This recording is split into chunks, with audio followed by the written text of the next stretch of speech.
Hi friends, welcome to Excel PSC education. ഇന്ന് നമ്മൾ 25,000 GK ക്വസ്റ്റ്യനിൽ നിന്നും 1001 മുതൽ 1100 വരെയുള്ള 100 ചോദ്യങ്ങളാണ് പഠിക്കുന്നത്. നമുക്ക് ചോദ്യങ്ങളിലേക്ക് കടക്കാം. 1001ാമത്തെ ചോദ്യം: ഭൂഗോളത്തിൽ ഏറ്റവും വടക്കായി സ്ഥിതി ചെയ്യുന്ന തലസ്ഥാന നഗരം? റേക്ക് ജാവിക്. ഐസ്ലാൻഡിലുള്ള റേക്ക് ജാവിക്കാണ് ഭൂഗോളത്തിൽ ഏറ്റവും വടക്ക് ഭാഗത്തായി സ്ഥിതി ചെയ്യുന്ന തലസ്ഥാന നഗരം. അടുത്ത ചോദ്യം: ഏറ്റവും കൂടുതൽ കാലം ഭരിച്ച ഖിൽജി സുൽത്താൻ ആരാണ്? അലാവുദ്ദീൻ ഖിൽജി. ഏറ്റവും കൂടുതൽ കാലം ഭരിച്ച ഖിൽജി സുൽത്താൻ അലാവുദ്ദീൻ ഖിൽജിയാണ്. കുറോഷിയോ പ്രവാഹം ഏത് സമുദ്രത്തിലാണ്? പസഫിക് സമുദ്രത്തിൽ. പസഫിക് സമുദ്രത്തിലാണ് കുറോഷിയോ പ്രവാഹം. കുറോഷിയോ പ്രവാഹം ഏത് സമുദ്രത്തിലാണ്? പസഫിക് സമുദ്രം. അടുത്ത ചോദ്യം: കൂട്ടുത്തരവാദിത്വം എന്ന ആശയം ഏതു രാജ്യത്തു നിന്നുമാണ് ഇന്ത്യൻ ഭരണഘടനാ നിർമ്മാതാക്കൾ സ്വീകരിച്ചത്? ബ്രിട്ടൻ. കൂട്ടുത്തരവാദിത്വം എന്ന ആശയം ബ്രിട്ടനിൽ നിന്നുമാണ് ഇന്ത്യൻ ഭരണഘടനാ നിർമ്മാതാക്കൾ സ്വീകരിച്ചത്. അടുത്തത്: ക്വിസ് എന്ന പദത്തിൻ്റെ ഉപജ്ഞാതാവ്? ജെയിംസ് ഡാലി. അയർലൻഡുകാരനായ ജെയിംസ് ഡാലി ആണ് ക്വിസ് എന്ന പദത്തിൻ്റെ ഉപജ്ഞാതാവ്. പരിസ്ഥിതി സംബന്ധമായ ആദ്യത്തെ അന്താരാഷ്ട്ര സമ്മേളനം നടന്നത് എന്ന്? 1972 ജൂൺ. 1972 ജൂൺ മാസത്തിലാണ് പരിസ്ഥിതി സംബന്ധമായ ആദ്യത്തെ അന്താരാഷ്ട്ര സമ്മേളനം നടന്നത്. ആദ്യത്തെ അന്താരാഷ്ട്ര സമ്മേളനം, പരിസ്ഥിതി സംബന്ധമായ ആദ്യത്തെ അന്താരാഷ്ട്ര സമ്മേളനം നടന്നത് 1972 ജൂണിലാണ്, ജൂൺ മാസത്തിൽ. അടുത്ത ചോദ്യം: സമുദ്രനിരപ്പിൽ നിന്നും ശരാശരി ഉയരം ഏറ്റവും കൂടിയ ഭൂഖണ്ഡം? സമുദ്രനിരപ്പിൽ നിന്നും ശരാശരി ഉയരം ഏറ്റവും കൂടിയ ഭൂഖണ്ഡമാണ് അന്റാർട്ടിക്ക. സമുദ്രനിരപ്പിൽ നിന്നും ശരാശരി ഉയരം ഏറ്റവും കൂടിയ ഭൂഖണ്ഡമാണ് അന്റാർട്ടിക്ക. മറ്റു ഭൂഖണ്ഡങ്ങളെ അപേക്ഷിച്ച് നോക്കുമ്പോൾ, ശരാശരി ഉയരം എടുക്കുമ്പോൾ അന്റാർട്ടിക്കയാണ് സമുദ്രനിരപ്പിൽ നിന്നും ഏറ്റവും ഉയരം കൂടി നിൽക്കുന്നത്. അടുത്ത ചോദ്യം: പെരിയോർ എന്ന അപരനാമത്തിൽ അറിയപ്പെട്ടിരുന്നത് ആരാണ്? EV രാമസ്വാമി നായ്ക്കർ. EV രാമസ്വാമി നായ്ക്കർ അറിയപ്പെട്ടിരുന്ന പേരാണ് പെരിയോർ. അടുത്ത ചോദ്യം: KPCCയുടെ രണ്ടാമത് സമ്മേളനത്തിന് അധ്യക്ഷത വഹിച്ചത്? സരോജിനി നായിഡു. KPCCയുടെ രണ്ടാമത്തെ സമ്മേളനമാണ്. അതിൽ അധ്യക്ഷത വഹിച്ചത് സരോജിനി നായിഡു ആണ്. കൊയാലി എന്തിനു പ്രസിദ്ധം? എണ്ണ ശുദ്ധീകരണശാല. കൊയാലി എന്ന് കേൾക്കുമ്പോൾ അത് എണ്ണ ശുദ്ധീകരണശാലയാണ് എന്ന് ഓർക്കുക. കൊയാലി പ്രസിദ്ധമായിരിക്കുന്നത് എണ്ണ ശുദ്ധീകരണശാല എന്നതിലാണ്. അടുത്ത ചോദ്യം: തേക്കടി വന്യജീവി സങ്കേതം ഏതു നദിയുടെ തീരത്താണ്? പെരിയാർ. തേക്കടി വന്യജീവി സങ്കേതം ഏതു നദിയുടെ തീരത്താണ്? പെരിയാർ. ഏറ്റവും കുറഞ്ഞ ഗർഭകാലമുള്ള ജീവി? American opossum. ഏറ്റവും കുറഞ്ഞ ഗർഭകാലമുള്ള ജീവിയാണ് അമേരിക്കൻ ഒപ്പോസം. അടുത്ത ചോദ്യം: ഗാന്ധി വധക്കേസിൽ വിധി പ്രസ്താവിച്ച ന്യായാധിപൻ? ആത്മാചരൺ അഗർവാൾ. ഗാന്ധി വധക്കേസിൽ വിധി പ്രസ്താവിച്ച ന്യായാധിപൻ്റെ പേരാണ് ആത്മാചരൺ അഗ്രവാൾ. ആത്മാചരൺ അഗർവാൾ. അടുത്ത ചോദ്യം: സൗരയൂഥത്തിൻ്റെ കേന്ദ്രം? സൂര്യൻ. എല്ലാവർക്കും അറിയുന്ന ഉത്തരമാണ്, റിപ്പീറ്റ് ചെയ്യുന്നില്ല. അടുത്ത ചോദ്യം: ഏറ്റവും കുറഞ്ഞ ജനസംഖ്യയുള്ള വികസിത രാഷ്ട്രം? കാനഡ. ഏറ്റവും കുറഞ്ഞ ജനസംഖ്യയുള്ള വികസിത രാഷ്ട്രങ്ങളിൽ ഏറ്റവും കുറഞ്ഞ ജനസംഖ്യയുള്ളത് എന്ന് നോക്കുമ്പോൾ കാനഡ. ചോദ്യം നമ്പർ 1016. ജർമ്മൻ സിൽവറിൻ്റെ ഘടകലോഹങ്ങൾ ഏതൊക്കെയാണ്? ചെമ്പ്, സിങ്ക്, നിക്കൽ. ജർമ്മൻ സിൽവർ എന്ന് പറയുമ്പോൾ അതിൽ ചെമ്പ്, സിങ്ക്, നിക്കൽ എന്നിവയാണ് അതിൻ്റെ ഘടക ലോഹങ്ങളായിട്ടുള്ളത്. അടുത്ത ചോദ്യം. ഏറ്റവും കൂടുതൽ രാജ്യങ്ങൾക്ക് സ്വാതന്ത്ര്യം നൽകിയ രാജ്യം? ബ്രിട്ടൻ. ഏറ്റവും കൂടുതൽ രാജ്യങ്ങൾക്ക് സ്വാതന്ത്ര്യം നൽകിയ രാജ്യം ബ്രിട്ടനാണ്. അടുത്തത്. പരിസ്ഥിതി സംരക്ഷണത്തെ സൂചിപ്പിക്കുന്ന നിറം പച്ച. നമ്മുടെ പ്രകൃതിനെ ഓർക്കുക, പ്രകൃതിയെല്ലാം പച്ചപ്പല്ലേ കൂടുതൽ. അപ്പോൾ പരിസ്ഥിതി സംരക്ഷണത്തെ സൂചിപ്പിക്കുന്ന നിറം പച്ച. ഓർക്കാൻ എളുപ്പമാണ്. സൂര്യൻ കഴിഞ്ഞാൽ ഭൂമിയോട് ഏറ്റവും അടുത്ത നക്ഷത്രം? പ്രോക്സിമ സെന്ററി. സൂര്യനെ കഴിഞ്ഞാൽ പിന്നെ ഭൂമിയോട് ഏറ്റവും അടുത്ത് നിൽക്കുന്ന നക്ഷത്രം ഏതാണ്? പ്രോക്സിമ സെന്ററി. ചോദ്യം നമ്പർ 1020. മനുഷ്യൻ്റെ നിലനിൽപ്പിന് അന്തരീക്ഷത്തിലുള്ള ഓക്സിജന്റെ കുറഞ്ഞ അളവ്? 6.9%. മനുഷ്യൻ്റെ നിലനിൽപ്പിന് അന്തരീക്ഷത്തിൽ മിനിമം 6.9% ഓക്സിജൻ ആവശ്യമാണ്. 6.9% ഓക്സിജൻ്റെ ആവശ്യകതയാണ് ഉള്ളത് മനുഷ്യൻ്റെ നിലനിൽപ്പിന്. അന്തരീക്ഷത്തിലുള്ള ഓക്സിജൻ്റെ കുറഞ്ഞ അളവാണ്, മിനിമം അളവാണ് 6.9%. അടുത്ത ചോദ്യം. ഏറ്റവും കൂടിയ പ്രായത്തിൽ ഇന്ത്യൻ പ്രധാനമന്ത്രിയായത് ആരാണ്? മൊറാർജി ദേശായി. ഏറ്റവും കൂടിയ പ്രായത്തിൽ ഇന്ത്യൻ പ്രധാനമന്ത്രിയായത് മൊറാർജി ദേശായിയാണ്. അടുത്ത ചോദ്യം. പ്രകാശത്തിന് സൂര്യനിൽ നിന്ന് ഭൂമിയിലെത്താൻ വേണ്ട സമയം? 8 മിനിറ്റ്. പ്രകാശത്തിന് സൂര്യനിൽ നിന്ന് ഭൂമിയിലെത്താൻ വേണ്ട സമയമാണ് 8 മിനിറ്റ്.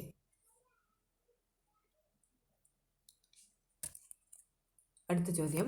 പ്രകൃതിയിൽ നിന്നും ലഭിക്കാവുന്നതിൽ ഏറ്റവും ശുദ്ധമായ ജലം? മഴവെള്ളം. പ്രകൃതിയിൽ നിന്നും ലഭിക്കാവുന്നതിൽ നമുക്ക് ഏറ്റവും ശുദ്ധമായ ജലം ലഭിക്കുന്നത് മഴവെള്ളത്തിൽ നിന്നാണ്. പ്രകൃതിയിൽ നമുക്ക് ഏറ്റവും ശുദ്ധമായ ജലം ലഭിക്കുന്നത് അത് മഴവെള്ളമാണ്. മാനവ് അധികാർ ഭവൻ ഏതു സ്ഥാപനത്തിൻ്റെ ആസ്ഥാനമാണ്? ദേശീയ മനുഷ്യാവകാശ കമ്മീഷൻ. മാനവ് അധികാർ ഭവൻ അത് ദേശീയ മനുഷ്യാവകാശ കമ്മീഷൻ്റെ ആസ്ഥാനത്തിൻ്റെ പേരാണ്. കണ്ണ് വംശം സ്ഥാപിച്ചത്? വസുദേവൻ. കണ്ണ് വംശം സ്ഥാപിച്ചത് ആരാണ്? വസുദേവൻ. വസുദേവൻ സ്ഥാപിച്ച വംശമാണ് കണ്ണ് വംശം. ചോദ്യം നമ്പർ 1026. പ്രശസ്ത ഗണിതശാസ്ത്രജ്ഞൻ ബെർട്രാൻഡ് റസ്സലിന് നൊബേൽ സമ്മാനം ലഭിച്ച വിഷയം? സാഹിത്യം.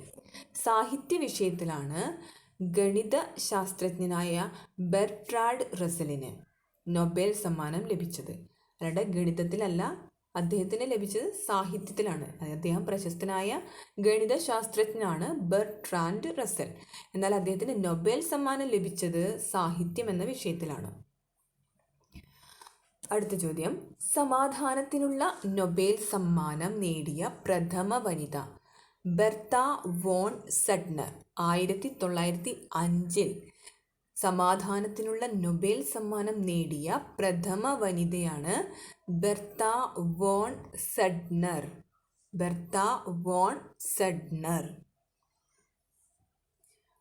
അടുത്ത ചോദ്യം. സമാധാനത്തിനുള്ള നൊബേൽ സമ്മാനം ലഭിച്ച ആദ്യത്തെ കറുത്ത വർഗക്കാരൻ? Ralph bench. 1950 അമേരിക്കയിൽ USA അദ്ദേഹം ഉണ്ടായിരുന്നത്. സമാധാനത്തിനുള്ള നൊബേൽ സമ്മാനം ലഭിച്ച ആദ്യത്തെ കറുത്ത വർഗക്കാരൻ റാൽഫ് ബഞ്ച് 1950 അദ്ദേഹത്തിന് സമാധാനത്തിനുള്ള നൊബേൽ സമ്മാനം ലഭിച്ചത്. അടുത്ത ചോദ്യം, രാജർഷി എന്നറിയപ്പെട്ടിരുന്ന ഭാരതരത്ന ജേതാവ് പുരുഷോത്തം ദാസ് ടണ്ടൻ. രാജർഷി എന്ന പേരിൽ അറിയപ്പെട്ടിരുന്ന ഭാരതരത്ന ജേതാവാണ് പുരുഷോത്തം ദാസ് ടണ്ടൻ. അടുത്ത ചോദ്യം, മഹർഷി എന്നറിയപ്പെട്ടിരുന്ന ഭാരതരത്ന ജേതാവ് ദോണ്ടോ കേശവ കാർവെ. DK കാർവെ നമ്മൾ പഠിച്ചിട്ടുണ്ട്. DK കാർവെ, ദോണ്ടോ കേശവ കാർവെ എന്നതാണ് മുഴുവൻ പേര്. അദ്ദേഹം മഹർഷി എന്നാണ് അറിയപ്പെട്ടിരുന്നത്. മഹർഷി എന്നറിയപ്പെട്ടിരുന്ന ഭാരതരത്ന ജേതാവാണ് ദോണ്ടോ കേശവ കാർവെ. അടുത്ത ചോദ്യം, കോൺഗ്രസ് ഇതര സർക്കാരിൻ്റെ കാലത്ത് ഭാരതരത്നയിലൂടെ ആദരിക്കപ്പെട്ട ആദ്യത്തെ നേതാവ് BR അംബേദ്കർ. 1990 BR അംബേദ്കർ ഭാരതരത്നയിലൂടെ ആദരിക്കപ്പെട്ടത്. കോൺഗ്രസ് ഇതര സർക്കാരിൻ്റെ കാലത്ത് ഭാരതരത്നയിലൂടെ ആദരിക്കപ്പെട്ട ആദ്യത്തെ നേതാവാണ് BR അംബേദ്കർ. ചാന്ദ്രയാൻ പദ്ധതിക്കായി ഇന്ത്യ ഉപയോഗിച്ച ബഹിരാകാശ വാഹനത്തിൻ്റെ നാമധേയം PSLV-C11. PSLV-C11 ചാന്ദ്രയാൻ പദ്ധതിക്കായി ഇന്ത്യ ഉപയോഗിച്ച ബഹിരാകാശ വാഹനം.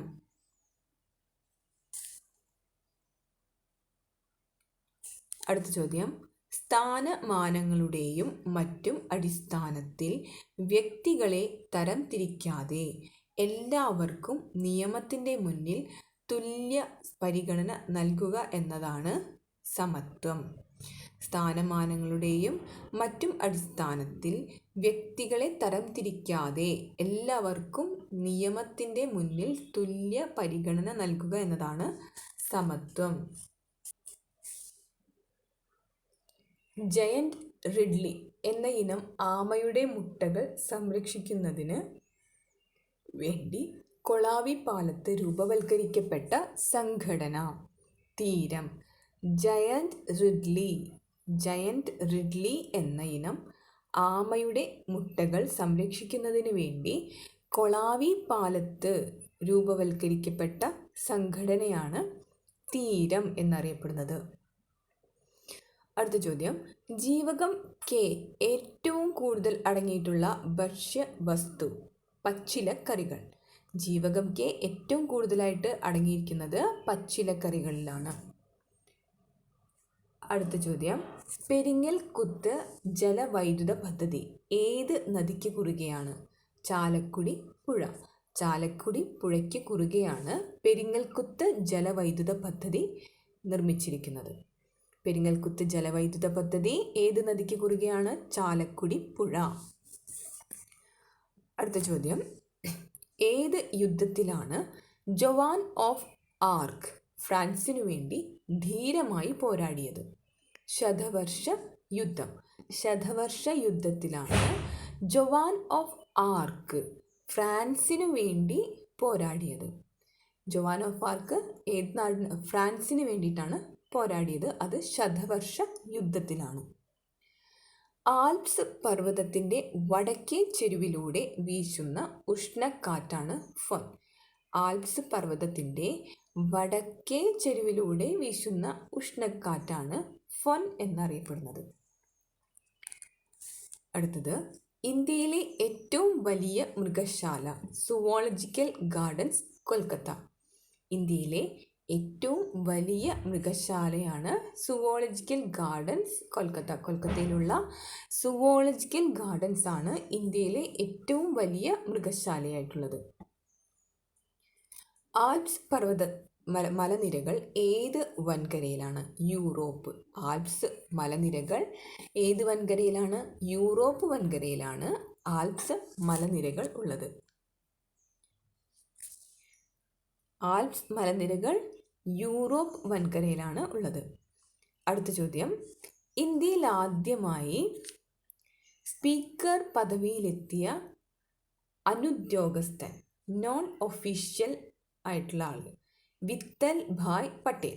ഇന്ത്യയിൽ ആദ്യമായി സ്പീക്കർ പദവിയിലെത്തിയ അനുദ്യോഗസ്ഥൻ, അതായത് നോൺ ഒഫീഷ്യൽ, വിത്തൽ ഭായ് പട്ടേൽ. ആദ്യത്തെ ബഹിരാകാശ ടൂറിസ്റ്റ് ഡെന്നിസ് ടിറ്റോ. ഏറ്റവും ആദ്യത്തെ ബഹിരാകാശ ടൂറിസ്റ്റായിട്ട് പോയിട്ടുള്ള ആളാണ് ഡെന്നിസ് ടിറ്റോ. ബഹിരാകാശ ടൂറിസ്റ്റ് ഡെന്നിസ് ടിറ്റോ. അടുത്ത ചോദ്യം, ഏത് വൻകരയിലാണ് റൊവാൾഡ് അമുണ്ട്സൻ കണ്ടെത്തിയത്? ഏത് വൻകരയെയാണ് റൊവാൾഡ് അമുണ്ട്സൻ കണ്ടെത്തിയത്? അന്റാർട്ടിക്ക. അന്റാർട്ടിക്ക എന്ന വൻകരയെയാണ് റൊവാൾഡ് അമുണ്ട്സൻ കണ്ടെത്തിയത്. അന്റാർട്ടിക്കയെ കണ്ടെത്തിയതാണ് റൊവാൾഡ് അമുണ്ട്സൻ. ഇംഗ്ലീഷുകാർ വിഴിഞ്ഞത്ത് വ്യാപാരശാല നിർമ്മിച്ചത് ഏത് വർഷത്തിലാണ്? AD 1644 ഇംഗ്ലീഷുകാർ വിഴിഞ്ഞത്ത് വ്യാപാരശാല നിർമ്മിച്ചത്. അടുത്ത ചോദ്യം, ഈഫൽ ഗോപുരം എവിടെയാണ് ഉള്ളത്? പാരീസിൽ. പാരീസിൽ സ്ഥിതി ചെയ്യുന്നതാണ് ഈഫൽ ഗോപുരം. ഈഫൽ ഗോപുരം പാരീസ്. ഇന്ത്യയിലെ ബൈസിക്കിൾ നഗരം എന്നറിയപ്പെടുന്നത് ലുധിയാന. ലുധിയാനയിലാണ്. ഇന്ത്യയിലെ ബൈസിക്കിൾ നഗരം എന്നറിയപ്പെടുന്നത് ലുധിയാനയെയാണ്. ലുധിയാന ഇന്ത്യയിലെ ബൈസിക്കിൾ നഗരം. ഇന്ത്യയുടെ കവാടം എന്നറിയപ്പെടുന്നത് മുംബൈയാണ്. ഇന്ത്യയുടെ കവാടം എന്നറിയപ്പെടുന്നത് മുംബൈ. ലോകത്തിലെ ഏറ്റവും പഴക്കമുള്ള അസുഖമായി കണക്കാക്കുന്നതാണ് കുഷ്ഠം. കുഷ്ഠമാണ് ലോകത്തിൽ ഏറ്റവും പഴക്കമുള്ള അസുഖം. ഇന്ത്യയിലെ ഏറ്റവും വലിയ biosphere reserve great Rann of Kutch, Gyan Bharati എന്നറിയപ്പെടുന്ന ഗ്രേറ്റ് റാൻ ഓഫ് കച്ച് ഇന്ത്യയിലെ ഏറ്റവും വലിയ ബയോസ്ഫിയർ റിസർവാണ്. അടുത്ത ചോദ്യം, ദക്ഷിണേന്ത്യയിലെ ഏറ്റവും വലിയ ബയോസ്ഫിയർ റിസർവാണ് ഗൾഫ് ഓഫ് മാന്നാർ. ദക്ഷിണേന്ത്യയിലെ ഏറ്റവും വലിയ ബയോസ്ഫിയർ റിസർവാണ് ഗൾഫ് ഓഫ് മാന്നാർ. പോമറേനിയൻ നായയുടെ ജന്മദേശം ജർമ്മനി. പോമറേനിയൻ നായയുടെ ജന്മദേശം ജർമ്മനിയാണ്. ആദ്യത്തെ ബഹിരാകാശ സഞ്ചാരി Yuri Gagarin.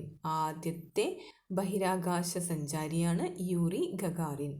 1961 April 12 Yuri Gagarin ആദ്യമായി ബഹിരാകാശത്തെ പോയത്. റേഷൻ കാർഡ് ലഭിക്കാൻ സമീപിക്കേണ്ട ഓഫീസ് സപ്ലൈ ഓഫീസ്. സപ്ലൈ ഓഫീസിലാണ് നമുക്ക് റേഷൻ കാർഡ് ലഭിക്കുന്നത്.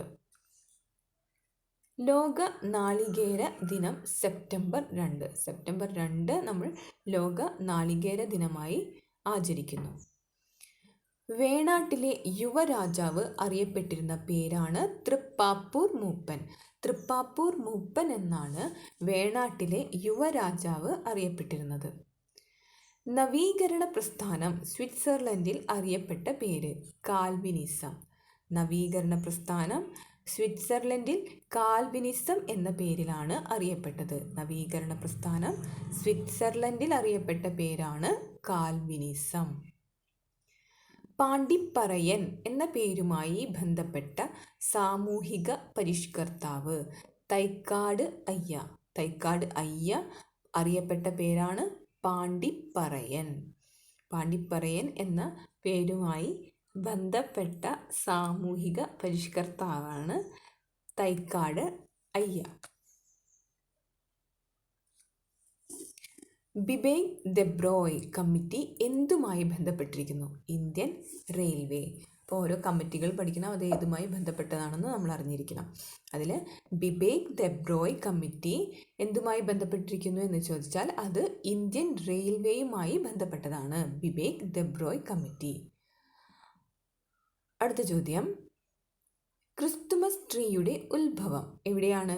ജർമ്മനിയിൽ. ക്രിസ്മസ് ട്രീയുടെ ഉത്ഭവം ജർമ്മനിയിലാണ്. 1934 കോൺഗ്രസ് സോഷ്യലിസ്റ്റ് പാർട്ടി രൂപം കൊണ്ടത് എവിടെയാണ്? ബോംബെ.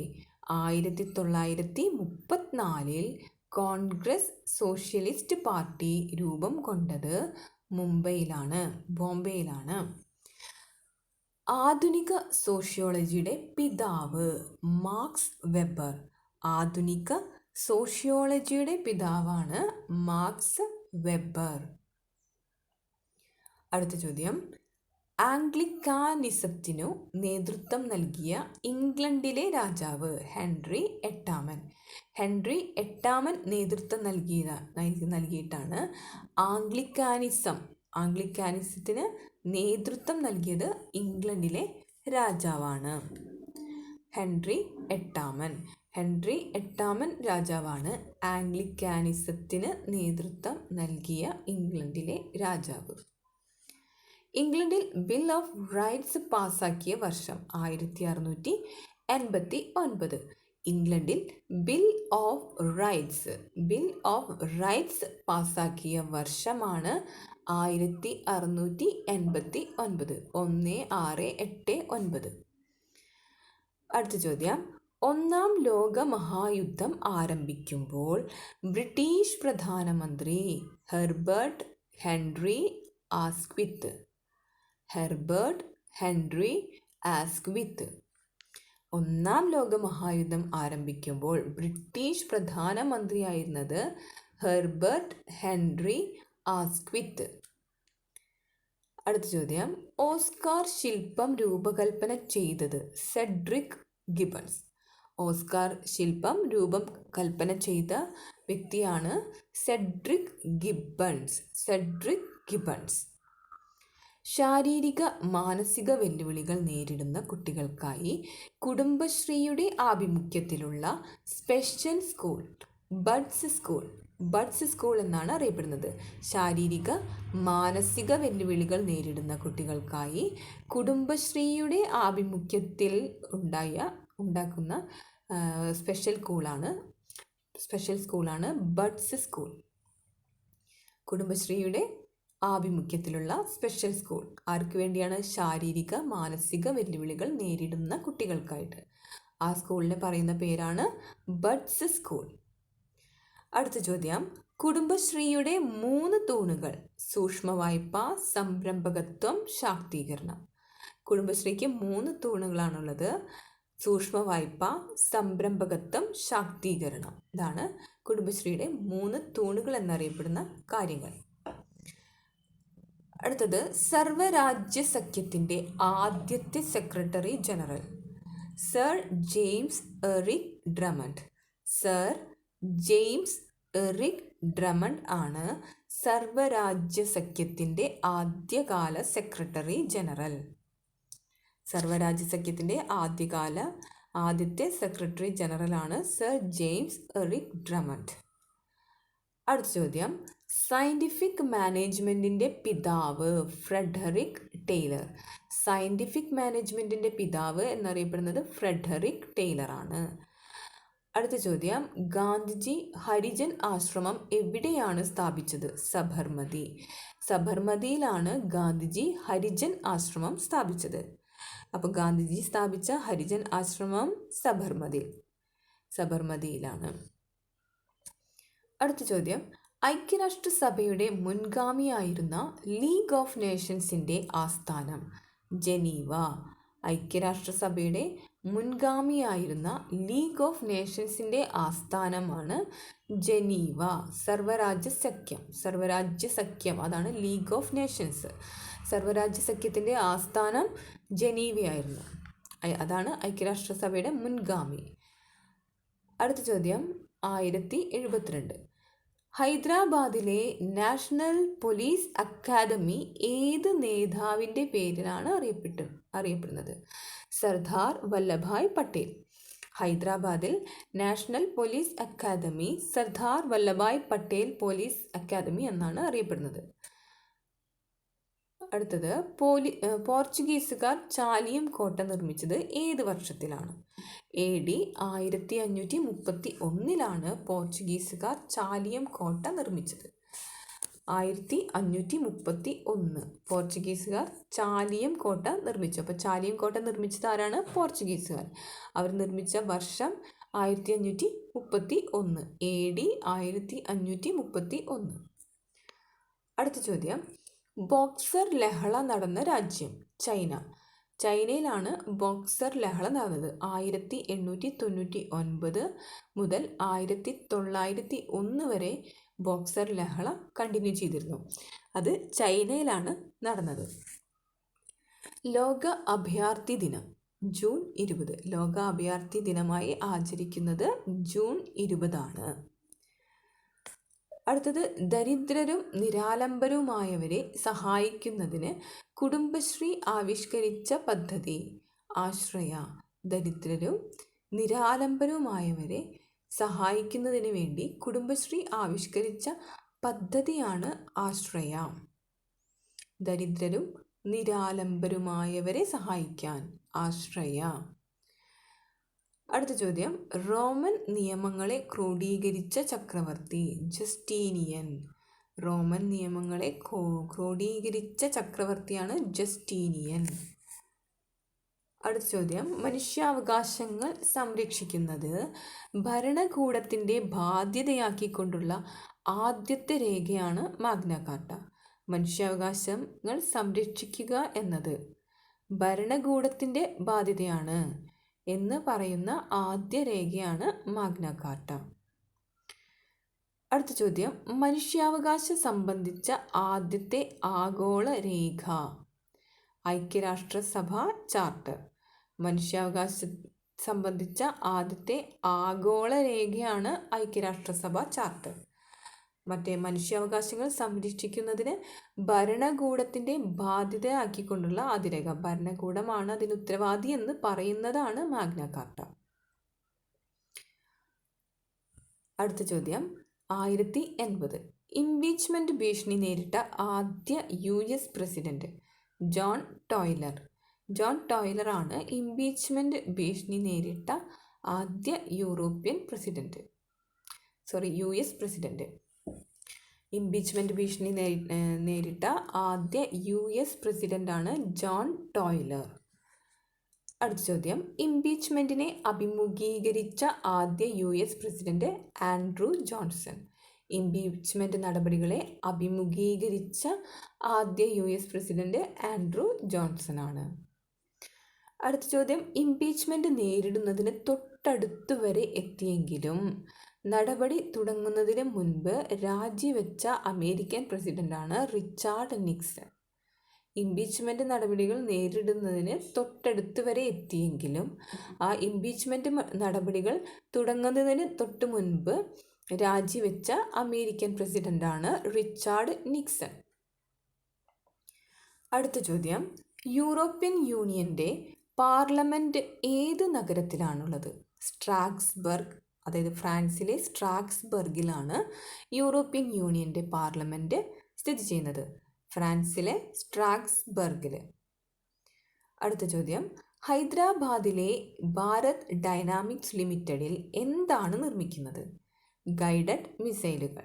ഗൈഡഡ് മിസൈലുകൾ നിർമ്മിക്കുന്ന സ്ഥലമാണ് ഹൈദരാബാദിലെ ഭാരത് ഡൈനാമിക്സ് ലിമിറ്റഡ്. എന്താണ് അവിടെ ഉൽപ്പാദിപ്പിക്കുന്നത്? ഗൈഡഡ് മിസൈലുകൾ. അടുത്ത ചോദ്യം, യൂറോപ്യൻ യൂണിയന്റെ നീതിന്യായ ആസ്ഥാനം ഏത് നഗരത്തിലാണ്? ലക്സംബർഗ്. യൂറോപ്യൻ യൂണിയന്റെ നീതിന്യായ ആസ്ഥാനം സ്ഥിതി ചെയ്യുന്നത് ലക്സംബർഗിലാണ്. യൂറോപ്യൻ യൂണിയന്റെ നീതിന്യായ ആസ്ഥാനം സ്ഥിതി ചെയ്യുന്നത് ലക്സംബർഗ്. അടുത്ത ചോദ്യം, ആധുനിക ജനാധിപത്യത്തിൻ്റെ സുവിശേഷം എന്നറിയപ്പെടുന്നത്? Social contract. ആധുനിക ജനാധിപത്യത്തിൻ്റെ സുവിശേഷമായി അറിയപ്പെടുന്നത് സോഷ്യൽ കോൺട്രാക്റ്റ് ആണ്. 1087 ചോദ്യമാണ്, ബുദ്ധൻ്റെ ആദ്യത്തെ ജീവചരിത്രം ബുദ്ധചരിതം. ബുദ്ധൻ്റെ ആദ്യത്തെ ജീവചരിത്രം അറിയപ്പെടുന്ന പേരാണ് ബുദ്ധചരിതം. ബുദ്ധൻ്റെ ആദ്യത്തെ ജീവചരിത്രം ബുദ്ധചരിതം. ചോദ്യം നമ്പർ 1088, റോമൻ പുരാണങ്ങളിൽ ബുദ്ധിയുടെ അതിദേവത മിനർവ. റോമൻ പുരാണങ്ങളിൽ അറിയപ്പെടുമ്പോൾ ബുദ്ധിയുടെ അതിദേവതയായിട്ട് അറിയപ്പെടുന്നതാണ് മിനർവ. ഒന്നാം ബോയർ യുദ്ധം അറിയപ്പെടുന്ന മറ്റൊരു പേരാണ് ട്രാൻസ്വാൾ യുദ്ധം. ഒന്നാം ബോയർ യുദ്ധം അറിയപ്പെട്ടിരുന്ന മറ്റൊരു പേര് ട്രാൻസ്വാൾ യുദ്ധം. ചോദ്യം നമ്പർ 1090. ഗ്രീക്ക് പുരാണങ്ങളിൽ ബുദ്ധിയുടെ അഗ്നിദേവത അഥീന. ഗ്രീക്ക് പുരാണങ്ങളിൽ ബുദ്ധിയുടെ അതിദേവതയായിട്ട് പറയുന്നത് ആരെയാണ്? അഥീന. അടുത്ത ചോദ്യം. പുനരുദ്ധരിച്ച നാളന്ദ സർവകലാശാലയുടെ പ്രഥമ വിസിറ്റർ സ്ഥാനം നിരാകരിച്ചത് APJ അബ്ദുൽ കലാം. APJ അബ്ദുൽ കലാം ആണ് പുനരുദ്ധരിച്ച നാളന്ദ സർവകലാശാലയുടെ പ്രഥമ വിസിറ്റർ സ്ഥാനം നിരാകരിച്ചത്. അടുത്ത ചോദ്യം. സുൽത്താനേറ്റ് കാലഘട്ടത്തിലെ രാജവംശങ്ങളിൽ ഏറ്റവും കുറച്ച് കാലം ഭരിച്ചത് ആരാണ്? ഖിൽജി വംശം. സുൽത്താനേറ്റ് കാലഘട്ടത്തിലെ രാജവംശങ്ങളിൽ ഏറ്റവും കുറച്ച് കാലം മാത്രം ഭരണം ലഭിച്ചത് ഖിൽജി വംശത്തിനാണ്. ചോദ്യം നമ്പർ 1093. ബാൾക്കൻ രാജ്യങ്ങൾ ഏത് വൻകരയിലാണുള്ളത്? യൂറോപ്പ് വൻകരയിൽ. ബാൾക്കൻ രാജ്യങ്ങൾ യൂറോപ്പ് വൻകരയിലാണ് ഉള്ളത്. അടുത്ത ചോദ്യം. ആധുനിക ചരിത്രത്തിൻ്റെ പിതാവ് എന്നറിയപ്പെടുന്നത് ലിയോപോൾഡ് വോൺ റാങ്കെ. ആധുനിക ചരിത്രത്തിൻ്റെ പിതാവ് Leopold von Ranke. Leopold von Ranke. ആധുനിക ചരിത്രത്തിൻ്റെ പിതാവ് ലിയോപോൾഡ് വോൺ റാങ്കെ. അടുത്ത ചോദ്യം. 1095. അടിമവംശത്തിലെ ഏറ്റവും മഹാനായ ഭരണകർത്താവായി പരിഗണിക്കുന്നത് ഇൽത്തുമിഷാണ്. അടിമവംശത്തിലെ ഏറ്റവും മഹാനായ ഭരണകർത്താവായി പരിഗണിക്കുന്നത് ആരെയാണ്? ഇൽത്തുമിഷിനെ. 1096. ചോദ്യം. പ്രതിഭ എന്നാൽ 1% പ്രചോദനവും 99% പ്രയത്നവുമാണെന്ന് പറഞ്ഞത് തോമസ് ആൽവ എഡിസൺ. ഒരാൾ ഒരു പ്രതിഭയെന്ന് പറയണമെങ്കിൽ അയാൾക്ക് 1% പ്രചോദനം ലഭിക്കണം. അതുപോലെ തന്നെ 99% അയാൾ സ്വയം പ്രയത്നിക്കുകയും വേണം. ഇത് പറഞ്ഞത് തോമസ് ആൽവ എഡിസൺ ആണ്. പ്രതിഭ എന്നാൽ 1% പ്രചോദനവും 99% പ്രയത്നവുമാണ് എന്ന് പറഞ്ഞത് തോമസ് ആൽവ എഡിസൺ. ഏറ്റവും സാഹസികനായ മുഗൾ ചക്രവർത്തി എന്നറിയപ്പെട്ടതാണ് ബാബർ. ഏറ്റവും സാഹസികനായ മുഗൾ ചക്രവർത്തി ബാബർ. അങ്ങനെ അറിയപ്പെട്ടത് ബാബറാണ്. അടുത്ത ചോദ്യം. പ്രാചീന ഇന്ത്യയിൽ അയസ് എന്നറിയപ്പെട്ടിരുന്ന ലോഹം? ചെമ്പ്. ചെമ്പിനെ പ്രാചീന ഇന്ത്യയിൽ അയസ് എന്നാണ് പറഞ്ഞിരുന്നത്. ചെമ്പ് എന്ന ലോഹം പ്രാചീന ഇന്ത്യയിൽ അറിയപ്പെട്ടിരുന്നത് അയസ് എന്നാണ്. അടുത്ത ചോദ്യം. ലോട്ടസ് മഹൽ എന്ന ശില്പസൗധം എവിടെയാണ്? ഹംപി. കർണാടകത്തിലെ ഹംപിയിലാണ് ലോട്ടസ് മഹൽ എന്ന ശില്പസൗധം ഉള്ളത്. ചോദ്യം നമ്പർ 1100. ഭരണഘടനയുടെ ഏത് അനുച്ഛേദ പ്രകാരമാണ് രാഷ്ട്രപതി ഓർഡിനൻസുകൾ പുറപ്പെടുവിക്കുന്നത്? 1, 2, 3. 123. ഭരണഘടനയുടെ 123-ാം അനുച്ഛേദ പ്രകാരമാണ് രാഷ്ട്രപതി ഓർഡിനൻസുകൾ പുറപ്പെടുവിക്കുന്നത്. അങ്ങനെ ഇന്നത്തെ 100 ചോദ്യങ്ങൾ ഇവിടെ അവസാനിച്ചിരിക്കുകയാണ്. എല്ലാവരും വീഡിയോ കാണണം. ഇഷ്ടപ്പെട്ടാൽ ലൈക്ക് ചെയ്യാനും ഷെയർ ചെയ്യാനും സബ്സ്ക്രൈബ് ചെയ്യാനും മറക്കരുത്. Thank you.